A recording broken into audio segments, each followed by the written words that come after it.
ቅዳሜ አይጾምም የምትሉ ሰዎች የዘንድሮ ጥምቀት የሚውለው ሰኞ ነው እና የጥምቀት ጋድ እሁድ ብቻ ነው እንጂ ቅዳሜ አይጾምም የምትሉ ሰዎች እውነታው ምንድነው? ይጾማል ወይንስ አይጾምም? እነግራችኋለሁ። ይሄ ጥያቄ ብዙዎችን ግራ የሚያጋባ ነውና ቢያንስ 1 ሚሊዮን ሰው እንዲማርበት ፈልጋለሁ። እናም ፈጣሪ ጤነኛ እጅ የሰጣችሁ ሰዎች እጃችሁን ፈታ አድርጉና ሼርና ኮፒ ሊንክ ላይክ ሪፖስት እያደረጋችሁ ቪዲዮውን ለሁሉም እንዲዳረስ አድርጉልኝ። ፎሎ ያላደረጋችሁ የመደመር ምልክቷን ተጭናችሁ ፎሎ አድርጉና ጀምሩት። እናም ብዙዎቻችሁ ስትጠይቁኝ የነበረው ጥምቀት እንግዲህ ሰኞ ነው የሚውለው የዘንድሮ እና የጥምቀት ጋድ እሁድ ብቻ ነው የሚጾመው ወይንስ ቅዳሜም ጭምር ነው የሚጾመው እያላችሁ ነበር። እናም የጥምቀት ጋድ እሁድ ብቻ ነው የሚጾመው፣ እሱንም ከጥሉላት ብቻ እንጂ ከእህል አይደለም። ቅዳሜ እስካላችሁኝ ቅዳሜ አይጾምም፣ እሁድን ብቻ ነው እንጂ ቅዳሜን አንጾምም። ምናልባት አንዳንድ ሰዎች ቅዳሜንም ጨምራችሁ መጾም አለባችሁ ብለዋችሁ ሊሆን ይችላል። እኔ ስለ አንዳንድ ሰዎች አይመለከተኝም። እኔ የሚመለከተኝ ስለ ትክክለኛይቱ የቤተ ክርስቲያን ሥርዓት ብቻና ብቻ ነው። ስለዚህ ቅዳሜ አይጾምም፣ እሁድ ብቻ ከጥሉላት እንጾማለን። አይ ቅዳሜንም መጾም አለብኝ ካላችሁ ግን እሰየው ጾሙ። ትክክለኛው ሥርዓቱ ግን ምንድነው ካላችሁ የሚጾመው የጥምቀት ጋድ እሁድ ብቻ ነው፣ እሱንም ከጥሉላት ብቻ ማለት ነው። እናም ጥምቀት 2 ቀን ብቻ ነው የቀረው። ታዲያ ከሥርዓት ጋር ተያይዞ ስለ ጥምቀት በጣም ጠቃሚ የሆኑ ማወቅ ያለባችሁን ነገሮች ልሰራላችሁ አስቤያለሁ። ፈቃደኞች ናችሁ? የእናንተን ፈቃድ ማወቅ ስላለብኝ ሁላችሁም ፈቃደኛ የሆናችሁ አዎ ስራልን እያላችሁ ኮመንት ላይ ጻፉልኝ። ፈቃደኞች ሆናችሁ አዎ ስራልን እያላችሁ ጻፉልኝ። ቪዲዮውን ሼርና ኮፒ ሊንክ ላይክ ሪፖስት እያደረጋችሁ ለሁሉም አዳርሱልኝ። ቤቱ ይጠቅማችኋል። ፎሎ አድርጉት። እወዳችኋለሁ። ክብር በሉልኝ። ያቆሰለ ብዙ ወጣቶችን ለፕሮቴስታንት የገበረ ቤተክርስቲያንን ያደማ ያቆሰለ ሰው እኮ ነው። ብዙ ወንድሞቻችንን ጴንጤ ያደረገ መላኩ ባወቀ የሐረርን ተሐድሶ የመራ ቤተክርስቲያንን ያደማ ቤተክርስቲያን ያቆሰለ ነው። አሁን በልጁ በምህረት በኩል እንትን እየተሰራለት ምናምን ይሄን የሚያመቻቸው ደግሞ ኢትዮጵያ ውስጥ ብርሃኑ ማን ዲያቆን ብርሃኑ ምናምን የራሱ ጉዳይ አያገባኝም። ከዛ ደግሞ ያኛው ኤፍሬም እሸቴ ይዛ ስንት ሰው ያደማ ሰው ዛሬ ማህበረ ቅዱሳን ቀይ ካርፔት አዘጋጅቶለት ሄኖክ ኃይሌ መጽሐፉን መርቆለት እና አንዱዓለም ዳግማዊ ከዳላስ ቴክሳስ መጥተው ተሰባስበው ይሄን ቤተክርስቲያን ያደማ ሰውዬ፣ ይቅርታ ያልጠየቀ ሰውዬ፣ መመለሱ ያልተነገረ ሰውዬ፣ የውጩ ሲኖዶስ ሲመለስ የውጩ ሲኖዶስ ሲመጣ አብሮ ተቀላቅሎ መጥቶ እንደ ኦርቶዶክስ አክት የሚያደርግ ሰውዬ፣ ከነበጋሻው ከነምን የማይሻል ሰውዬ። ልጁን እያልኩ አይደለም እኔ፣ ልጁን እየተናገርኩ አይደለም እኔ። ይሄንን ጦሰኛ ሰውዬ ወገናችን በሰገኛ ወገን እኛ ዘመን ብሎ ይመጣል። ስብስባችሁን ነው የምናፈርሰው ነው ማለት። መልእክት ደርሶኛል፣ በቴሌቪዥን አስተላልፍልሃለሁ። አምጣለት ለኔ መልእክት። ተሳዳቢ ምናምን እያለ አምጥቶልኛል። እኔ ስለቅህ አይደል እንዴ? አንተ ከትዝታው ጋር የሰራኸውን ቤተክርስቲያንን ያደማኸውን የሐረርን የወገኔን ወንድሞቼን ለአውሬ ለሰይጣን ገብረ የሄድክ ቤተክርስቲያኒቷን ባዶ ያደረክ ዛሬ በልጅ በኩል መጥተህ አንተ እላይ ወጥተህ ቁጭ ልትል፣ ይሄ ለዚህ ተጠያቂ ማህበረ ቅዱሳን ነው። ማህበረ ቅዱሳን ነው በወንድሞቻችን ደም የቀለደ ወንድሞቹን እየገፋ ይሄንን ይቅርታ እንኳን ጠይቆ ያልተመለሰን ጸረ ኦርቶዶክስ ቲም እንዳለ ተቀብሎ እያነገሰ ያለ እንደ ማህበረ ቅዱሳን አሁን የሚያስጠቃን አለ እንደ ማህበረ ቅዱሳን ያ የምንወደው ያ የሞትንለት የተከራከርንለት ያ ከፊት የቆምንለት ማህበር እነዚህን ተቀብሎ እነዚህን አሽክላዎች ተቀብሎ ያሰድበናል። ከአሜሪካን ድረስ አቋርጦ መጡ። ጥምቀት ያልሳባቸው፣ መስቀል ያልሳባቸው፣ ግሸን ያልሳባቸው፣ ላሊበላ ቅዱስ ላሊበላ ያልሳባቸው የአደባባይ ኮንሰርት የሄኖክ ኃይሌ ቲያትር ስቧቸው መጡ። ይሄ የሐረር ፓስተር አሁን ቄስ ነኝ እያለ የሚነግድ እናንተ አሁን መልአኩ ባወቅ ምናምን ሲባል እንትን መስሏችሁ ነው ያላችሁት። ወንድሙ ጓደኛዬ ነው። አሁን የደቡብ ስራ አስኪያጅ ነው። ንጉሴ ባወቅ በጣም ወዳጄ በጣም አክባሪ ነው። አባቱም ቢሆኑ ኦርቶዶክሳዊ ናቸው። የዚህ ጠንቀቅ ያሉ በስመ ጎጃም ግን ተጠራርቶ እየተቀባባ መምጣት የለበትም። አለያው አእመራ አሸብር ጎጃሜ ነው። ጴንጤ ሆኖ የሄደ ቸርች የከፈተ እነ ሕፃን ዮርዳኖስን ወስዶ ሲያዘምር የነበረ ሃሌሉያ እያለ አይኑን ጨፍኖ ሻምፓራራራ ተራራ ሲል የነበረ ልክ አቡነ አብርሃም መምጣታቸውን ጠብቆ አይ በቃ እኔ ጴንጤነት አልተስማማኝም ብሎ መጣ። ቤተ ክርስቲያን በእነ አቡነ አብርሃም አካል ቦታ ሰጠችው። የመነፈቀ መናፍቅ የሆነ ካህን በፍትሐ ነገሥቱ በስርዓተ ቤተ ክርስቲያንም ተመልሶ ካህን ይሁን ያቁርብ ይቀድስ የሚል ሰምቼም አይቼም አላቅም። አለ ካላችሁኝ ይታረማል። እንኳን መናፍቅ ይሆን አይደለም። አሁንማ ሰው የገደሉትም ያስገደሉትም ምዕመናን ያስጨፈጨፉትም ነፍስ ያጠፉትም መልሰው ጳጳስ ሆነዋል። መልሰው ጳጳስ ሆነዋል። የኢትዮጵያ ቤተ ክርስቲያን ክብሯ ዝቅ ብሏል። መልእክት አስተላልፏል። እንስማ ውስጥ ይሄንን እንደምናመሻችሁ ከሀገረ ኢትዮጵያ አዲስ አበባ ቀሲስ መላኩ ነኝ። እንኳን ለብርሃነ ልደቱ በሰላም በጤና አደረሳችሁ አደረሰን። ወደዚህ ወደ አዲስ አበባ ልመጣ አንድ ቀን ሲቀረኝ የዛሬ 35 ዓመት የተለየሁት የልጅነት ጓደኛዬ ድንገት በሶሻል ሚዲያ ተገናኘን። በብዙ መከራ ውስጥ ያለፈ ነው። በብዙ ስቃይ ውስጥ የዚያ የስቃዩ ጠባሳ አሁንም አልለቀቀውም። ሌላኛውን ወንድሜን ደግሞ ወይም ጓደኛዬን እዚህ አዲስ አበባ መጥቼ አሁንም እንደገና ከ30 ምናምን ዓመት በኋላ አገኘሁት። ባልንጀራዬን፣ የልጅነት ባልንጀራዬን። ይህ ደግሞ ወንድሜ ታላቅ ስፍራ ላይ የተቀመጠ ብዙዎቻችን የምንመኘውን ነገር በሙሉ ያገኘ ነው። ሁለቱንም አንድ የሚያደርጋቸውን ነገር ልንገራችሁ። ያ የልጅነት ፍቅራቸው፣ ያ ሰውን መውደዳቸው አሁንም አልተለወጠም። ከ35 ዓመት በኋላ ስንገናኝ ትላንት እንደተለያየን ነበር። ያ የልጅነት ስዊት የሆነው ፍቅር አሁንም ትኩስ ነበር። ያ በመከራ ያለፈው ወዳጄ መከራው ምሬተኛ አላደረገውም። የበለጠ ሰውን የሚወድ ሰውን የሚያፈቅር የሰው ህመም የሚገባው ነው የሆነው። አሁን በዚህ ሰዓት እንኳን ሆስፒታል ነው ያለው፣ ግን ስለ ሰው ያስባል፣ ስለኛ ያስባል፣ ስለኔ ያስባል። አገሩን ለመድከው ወይ ይለኛል። ይህ ወዳጅ ደግሞ አዲስ አበባ ያለው ትልቅ ስፍራ እግዚአብሔር ያስቀምጠው ነው፣ ግን ሀብት ስኬት አልቀይረውም። ሁለቱም አንድ ናቸው። ሰሞኑን ከአእላፋት ዝማሬ ጋር በተገናኘ ለቤተ ክርስቲያን ይገደናል፣ በመከራ ላለው ህዝብ ይገደናል ያሉ ሰዎች በጣም ብዙ ነገር እየተናገሩ ነው። እና በጣም የሚያሳዝነኝ ነገር ምንድን ነው? የቤተ ክርስቲያኗ ቅድስና፣ የቤተ ክርስቲያኗ የትህትና ወዝ በአንደበታቸው፣ በቃላቸው፣ በጽሁፋቸው አለመታየቱ ነው። ስድባቸው፣ ቤተ ክርስቲያንን ማራከሳቸው፣ አባቶችን፣ ወንድሞችን፣ የሚለፉትን እህቶችን ማራከሳቸው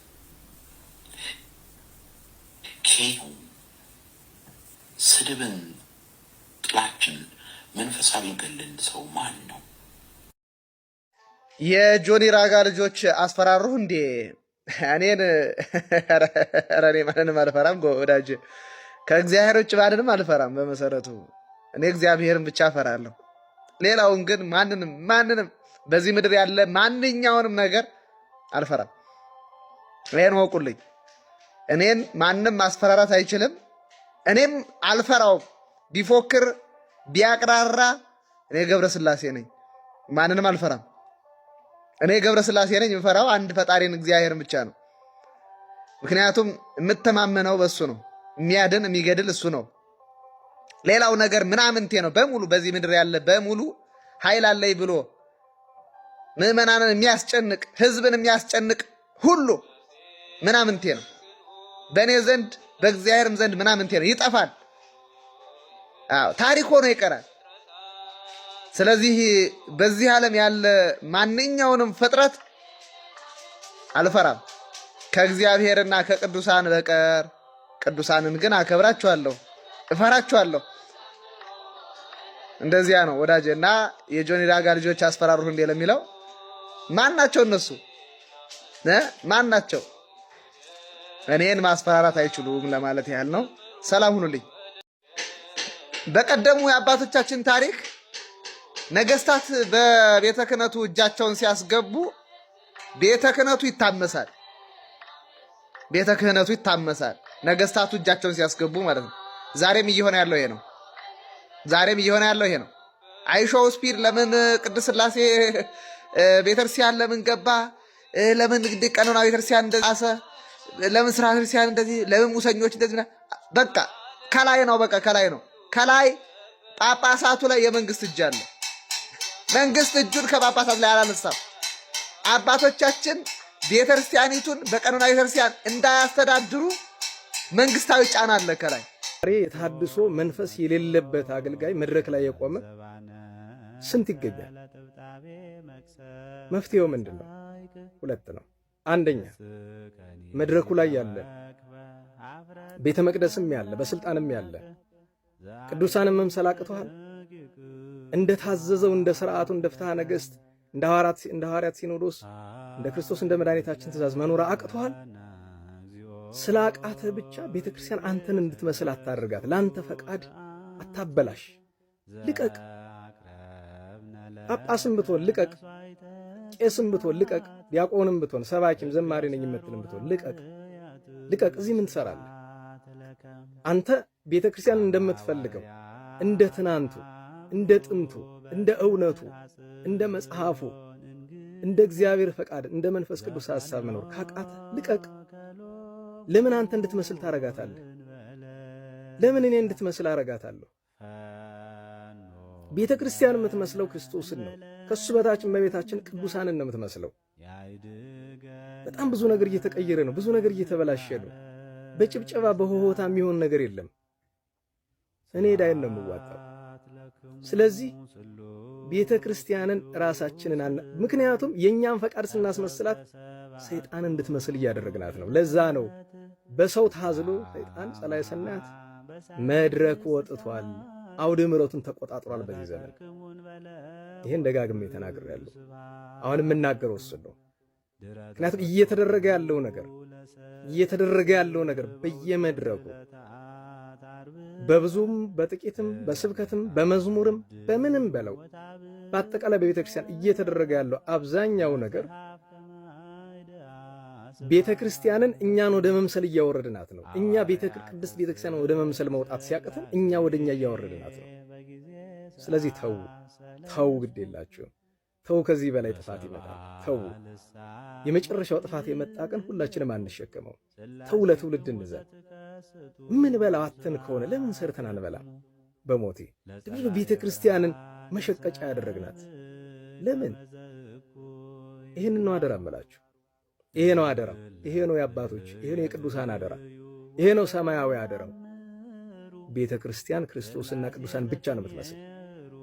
አደራ፣ ኋላ አንችለውም። አደራ።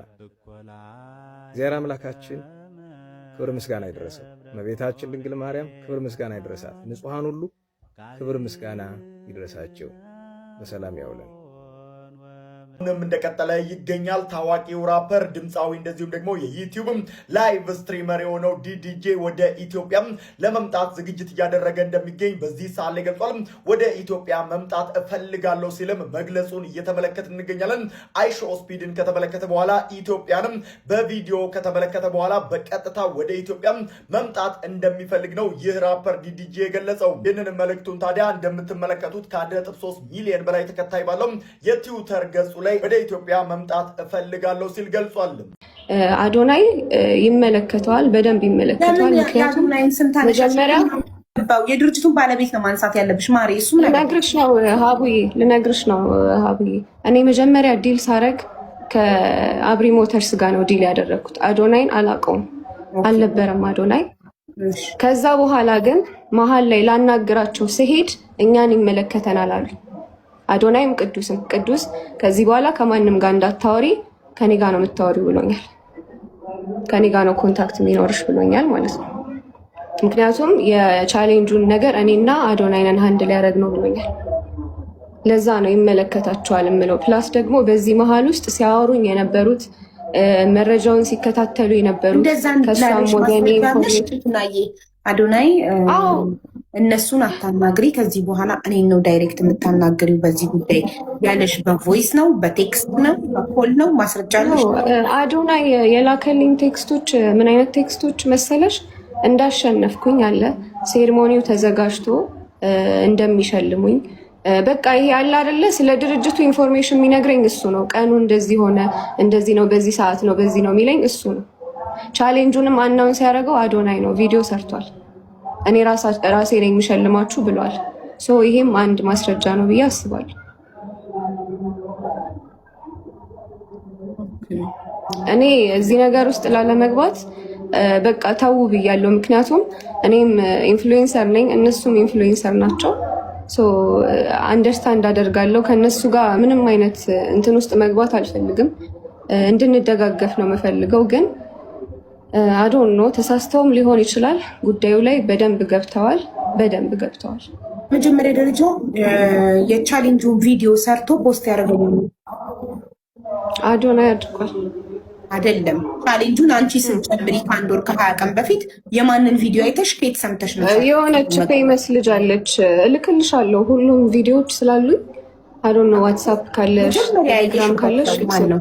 እሺ መጀመሪያ ቴክስት ነው ያደረጉልኝ። ሀቡዬ ለኔ እግር ጥሎ የምትባል ልጅ ፕሮሞት አድርገ ራሱ ድርጅቱ ከዚህ በፊት የተወዳደርሽውን ቻሌንጅ ስላየ ነው ይህን ቻሌንጅ ብትወዳደሪ ቆንጆ ነው ብለው ኦፈር ያደረጉኝ እነሱ ናቸው እንጂ ስለ ድርጅቱ መጀመሪያ ቻሌንጁ አናውንስ ሲደረግ አላቅም ነበር። እኔ ግን እግር ጥሎኝና ብሩክ ኒውስ አናውንስ አድርገውታል፣ አዶናይም አድርጎታል፣ የሆነች ልጅም አለች አድርገዋለች። ግን ፖስት ካረገ በኋላ በአካልም ጉዳዩ ላይም በደንብ ኢንክሉድ ሆኖ ያገኙት አዶናይ ለአንቺ ማለት ተቀላቃይ ብሎ የጋበዘሽ ሰውማ ጓደኛሽ ነው። እኔም ጓደኛሽ ከሆንኩኝ ይህን ለምን አትሞክሪ ብዬ ልጋብዝሽ እችላለሁ። እኔ ያልኩ አይደለም ራሱ አብሪ ሞተር ነው ቻሌንጁን ሰርቶ ፖስተው። ታዲያ ድርጅቱ እንዴት መጥቶ አንቺን ተቀላቀይ ይልሻል? አልገባኝም። ድርጅት አይደል? ይኸውልሽ ሀቡዬ ከዛ በፊት እኔ ሌላ ቻሌንጅ ተወዳድሬ ነበር፣ የኦኬ ፓስታን ማለት ነው። ቪዲዮን አይተውታል። በጣም አሪፍ ቪዲዮ ነው የሰራሁት ለኦኬ ፓስታም ማለት ነው። ያንን ስላዩት ነው ተወዳደሪ ብለው እንደ ኦፈር ነው ያቀረቡልኝ እንጂ ሌላ አይደለም። ቴክስት አለ፣ እሱንም ራሳቸው ተወዳደሪ ብለው ኦፈር ያቀረቡልሽ። በጣም ጥሩ። እሺ ታዲያ ክራይቴሪያው ለመወዳደር በኮንተንታችሁ ክሬቲቭ የሆነ ቪዲዮ ሰርታችሁ ቪው 1 ሚሊዮን ቪው ከገባ ውድድር ውስጥ ተሳታፊ ትሆናላችሁ። 1 ሚሊዮን በታች ቪው አይሆንም። ስለዚህ አንቺ ደግሞ 6ቱ ቪዲዮዎችሽ ኢን ቶታል ነው ያመጡት 13 ሚሊዮን ቪው አይደል? ከተወዳደሩት ውስጥ ከአንቺ የበለጠ ቪው ያለው የለም? የለም። እሺ እርግጠኛ ነኝ። ደግሞ እሺ ሌላ ከምን አንጻር ነው የሚታየው ቪዲዮ? ከዚህ አንጻር ነው። ለነገሩ ያንን ፓርት አልፈነዋል። ኦልሬዲ አልፈሻል። የለውም በቃ በራሳችሁ ኦፍኮርስ አልፌማ ማሸነፌ ተነግሮኛል። ኢቨን ሀቡዬ እዚህ ጋር መናገር የምፈልገው ነገር እዛ ሁለተኛ ቪዲዮን ለመቅረጽ የሄድኩኝ ጊዜ በጣም ረጅም ሰዓት ነው የፈጀብኝ። አንድ ቪዲዮ ለመቅረጽ ኦልሞስት ግማሽ ቀን ምናምን የወሰድነው ማለት ነው። ከዛ በኋላ ሴትዮዋ በጣም ስራዬን አይታ በጣም በቃ ይሄ ልፋትሽ ብላ 30 ሺህ ብር ቲፕ አርጋኛለች። ሶ ሜቢ እሱም ኢንክሉድ የሚደረግ ከሆነ እነሱ ጋር ያለኝ 870 ሺህ ብር ነው። 100 ሺህ ብር የተጣራ ተቀብያለሁ። 30 ሺህ